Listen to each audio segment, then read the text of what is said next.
Hey everybody, Mark over here at Twanger's Turntable. Hope you're all doing well. This finds you well wherever you may be, whatever you may be doing. Back for a video. I alluded to this prior to the holidays that I was going to get back to doing something that I wanted to do. I had been entering a lot of threads, contests, whatnot, which is all good. It's just supporting the community, the vinyl community, and doing other stuff. But at the same time, the reason I'm here is I enjoy sharing the stuff in my collection. Nobody's vault but mine, as I call it. So that's what I'm going to do today. I'm going to start by showing what I have on vinyl. It's a fairly modest collection, but I'm going to start with A, and it's a win-win. It allows me to go through my collection and see what I have. It's a refresher about some of the stuff maybe I haven't listened to in a while and get more reacquainted with it, if you will, and hopefully you'll enjoy doing it with me. So I'm going to start off with it's going to be numerical alphabetical. So how do you say that? Alphabetical.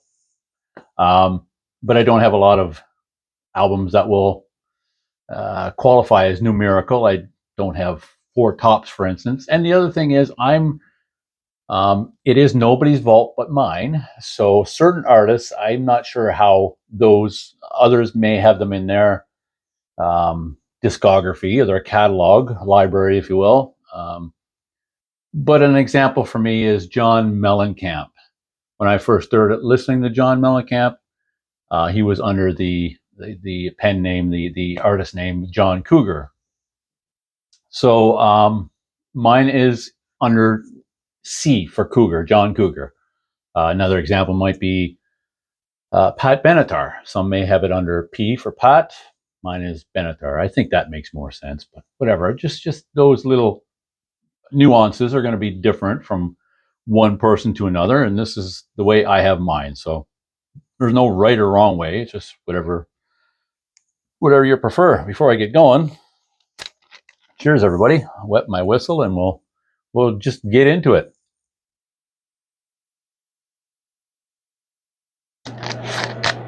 If you hear a little bit of background noise, it's just the fan kicking in from my fireplace. I don't think it'll pick it up very much. So anyway, without further ado, this will be episode 1. I've got 24 here I'm going to present today.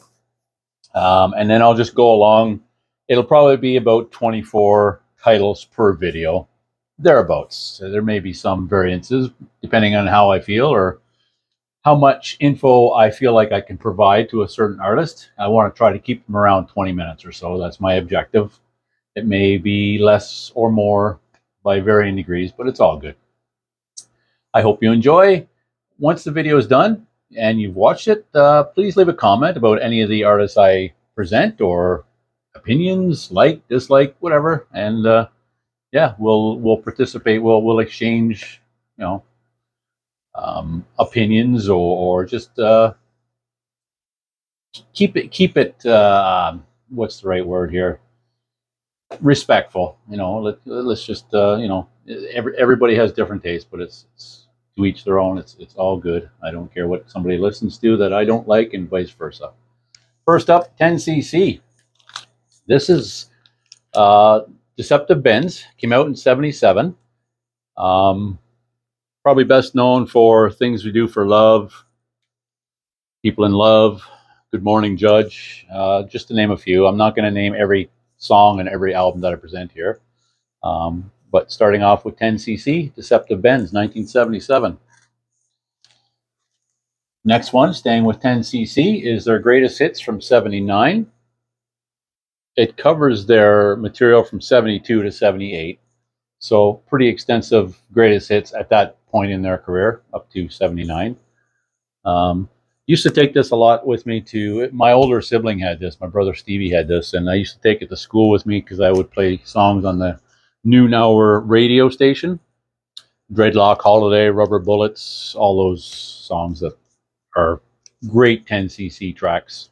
If you've not heard it, I recommend this to those who haven't heard 10cc. This is a great introduction because it's got a lot of their early and my favorite of the 10cc material. Now I'm going into something that wasn't necessarily in my wheelhouse back in the day. I picked it up on the cheap recently, and one thing the VC has um, brought to my life is kind of reintroduced me to stuff that I hadn't heard in a long time, or for whatever reason just didn't have in my collection. And reality is, a lot of the stuff I may not have had in my collection if it had not been for thrift stores, bargain bins, and stuff like that. I just wouldn't buy it. I wouldn't pay any more than a couple of bucks for. This is one of those instances, and it's ABC, The Lexicon of Love. A very big album in the early 80s. This came out in 1982. It is their debut. I don't know much more about ABC, what they did following this or anything, so I won't elaborate. Just that good album. If you've not heard it, good, worthwhile checking out for sure.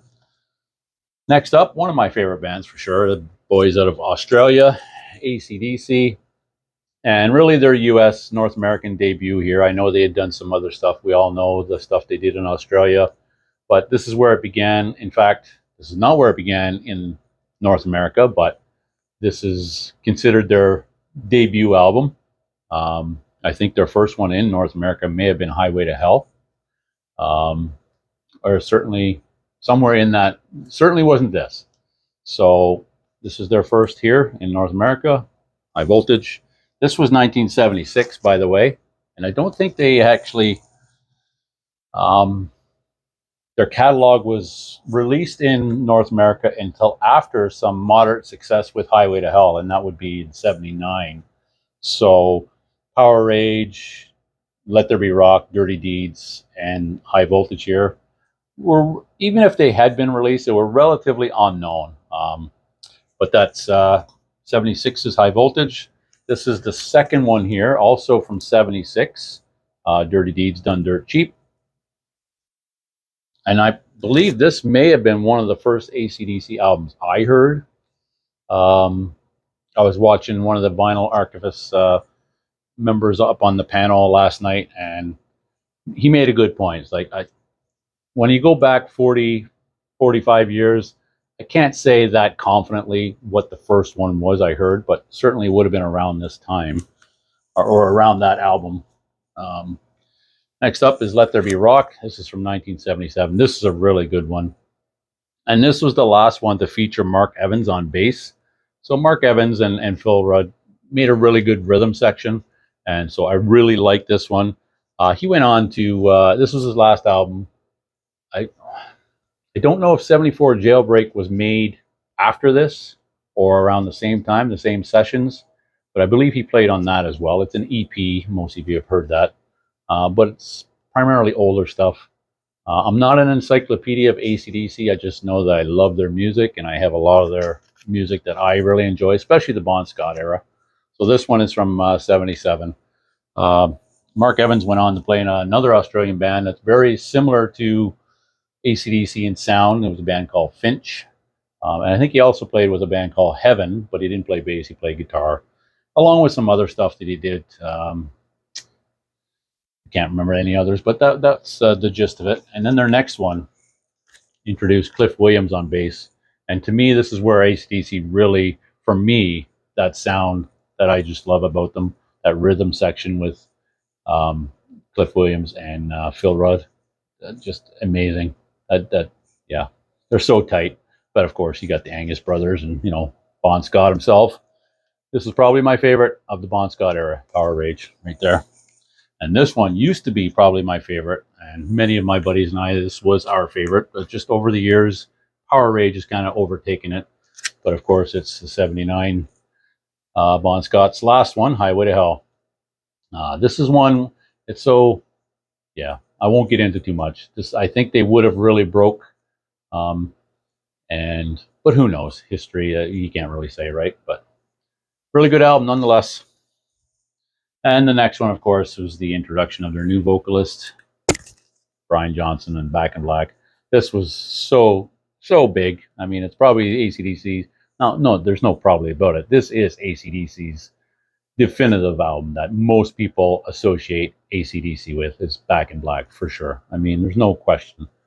And it really blew up in the hard rock. It just it crossed many genres. It was all over the radios. And at that time, you go back to 1980, you know, Black Sabbath was all but done. I mean, they were coming out with Heaven and Hell, which is a fantastic album with Dio on vocals.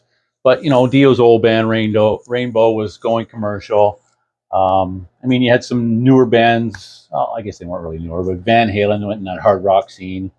Um, Deep Purple was kind of not at their height anymore. So a lot of the traditional heavy bands, hard rock, metal bands, weren't as popular anymore. And AC/DC came out and just blew everything up with that album again, and it really took off. The next one, really hard act to follow for those about to rock, although I really love this album. But it was never going to live up to Back in Black. I mean, that's almost an impossible task. But it's a good album in its own right. And yeah, I think it's criminally underrated. Most people would not go to this as their go-to AC/DC, but I love it. I don't know, as much as Back in Black. Yeah, I could probably say I do, because there's actually one that I like even more as far as the Brian Johnson era. And I'm not trying to be a contrarian. This is just my true feelings, and it always has been. But this one here, Flick of the Switch, love this. Love this Nervous Shakedown. I mean, every track on here for me when I put it on, start to finish, is just A plus, A plus. Just love this album. And for me, it is my favorite Brian Johnson era AC/DC album. And the next one, the last one I have in the AC/DC collection on vinyl, is Fly on the Wall from '85. So yeah, I mean, it's a good album in its own right. This would be followed by the Maximum Overdrive soundtrack, Who Made Who. Maximum Overdrive was the film. I remember seeing that in the theater, actually, with a couple of my buddies, and Stephen King movie, if you've not seen it. But that essentially, Who Made Who is the soundtrack to that. But this was '85, Fly on the Wall. I think that Maximum Overdrive, Who Made Who, was '86, if I recall. Around that era, '86, '87. Not sure. Next up, the only one I have of theirs on vinyl, sadly. I have some of their others on other formats, compact disc. But yeah, this was a great album. Released in '83, but only in the US in '84, January '84. So it was released at the tail end of '83 everywhere else, and then in the US, North America, in '84. Great album, except just a great German metal band, and everything in their catalog. The last one I bought, sadly, is Metal Heart. I bought it many years ago, but I do have it on compact disc.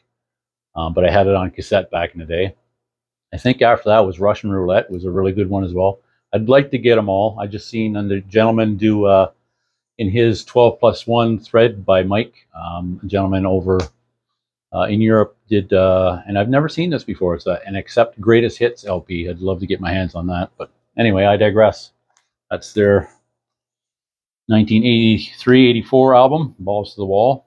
And then another one that wasn't necessarily something I would have purchased back in the day, but the price was right, and it's a good album, A Flock of Seagulls. It's that new wave, skinny tie type, what we used to call prep music, preppy, but really good. Iran. What's the other one on here? Space Age Love Theme. Space Age Love Song. Yeah, I was going to say theme. That's their debut. And I also have the one that followed it. Is that was in '83, '82, their debut. And then '83 was Listen. Now, it's got the same sleeve on it, but that happened by accident. But the actual vinyl is the 1983 release, Listen. I don't know that one as well, but I do have it. So I ordered that debut, and when I got it, it had this inside. So I contacted the gentleman, and he sent me another one with the proper vinyl inside and told me to keep that. So bonus. Next up is Alan Parsons' project, and most of you who are familiar with Alan Parsons, you know about his associations, engineer, producer, whatnot, with Dark Side of the Moon, Let It Be, Beatles, Abbey Road Beatles, and so many more.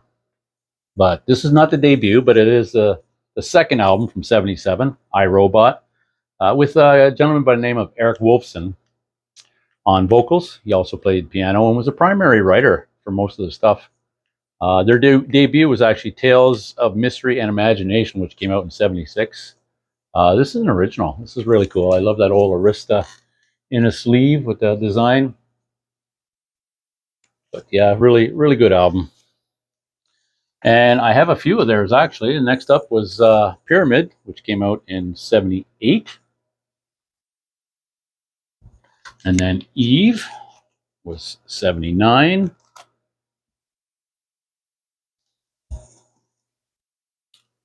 And I'm not normally, well, I shouldn't say normally. I like a lot of stuff now, so skip that. Never mind. And then The Turn of a Friendly Card, Alan Parsons. This came out in 1980. This is, kind of became their real breakthrough, dare I say. It certainly was for me at the time. Maybe it was an age thing, but it was all over the radio with Time and games people play. I had this. I used to take this one to school as well. It was my older brother's. I believe it was my oldest brother, Andy, had this actually. And I used to take it to school to play on the noon hour radio station as I was DJing. But great album. 1980 for that one. And the last one I have of theirs from '82 is the Canadian press of Eye in the Sky. Got the embossed cover. Another solid one. '82. And then skip over to something much later on, 1992, and their second album. And the last with the all four original members, Alice in Chains, Dirt. This is a really good one. Got a good story to tell with this, just a short one. My wife and I saw these guys in Calgary in 1992. No, November of '91. I was looking it up earlier. November '91, they opened up for Van Halen. And pardon my language, on what is referred to as the Fuck Tour. For Unlawful Carnal Knowledge, the Van Halen tour. That's when they had Sammy Hagar on vocal. And I was never a huge fan of that era of Van Halen. With all due respect, I mean, I just like the David Lee Roth era much, much better, more rockin'. Although I know they achieved much more commercial success with Sammy, so you know. But yeah, they blew Van Halen off the stage, in my opinion. I mean, once we saw Alice in Chains, really didn't care what Van Halen was playing. And to be fair, they really sucked that night. They said, I mean, Sammy was saying his vocal cords were all messed up, and they did delay some or cancel some tours or some shows, some dates on that tour. So probably wasn't the best time to see them, but Alice in Chains they were at the top of their game. It was so good. Next up, Alice Cooper. And this goes back to 1971, this one. Love it to death. Picked this up at an antique store here locally, well, one of the surrounding little towns. We sometimes frequent in the summertime. We'll go and we'll check it out. And I happen to score this one, I think, for about $5 or so. But the vinyl itself is really good. The jacket is a little beat up, but it's not bad. I mean,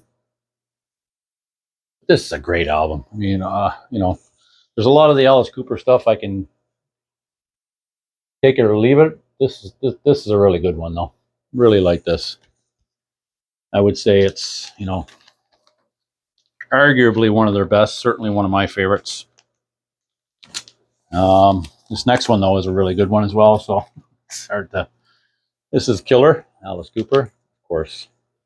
Under My Wheels. It was also released in '71. So, you know, bands were really busy back then. Maybe they still are, I don't know. But it wasn't that unusual for bands to put out sometimes 2 or 3 albums in a single calendar year. Like within a 12-month period, they'd be just pumping out the albums. And, you know, a lot of stuff they'd lay down in the studio, maybe even around the same sessions. And so instead of doing double or triple albums, they released a couple albums in succession. This is a really good one.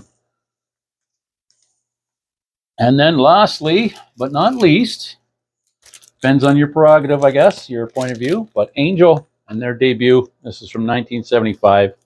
Punky Meadows, you know, Frank Dimino on vocal, Punky Meadows on guitar, and good album, good AOR. I mean, that classic rock music. I don't have any of their other releases on vinyl, but really good stuff. If you like that AOR type music, whatnot, this is definitely something worth checking out. And that's it. That's the ones I'm going to present for episode 1 in nobody's vault but mine, on Twanger's Turntable, episode 1, the first 24 from 10cc to Angel. The next episode I do will still be in the A's, but we'll probably be able to get into the B's or close to it. And I'm not sure when that'll be, so I hope you will tune in. If you're new, I hope you come back. If you're a regular, thank you so much. Thank you all so much. I mean, whether you're new or not. Hope to see you again soon here on Twanger's Turntable, and I'll leave it at that. Take care, everyone. Enjoy the rest of your day. Bye.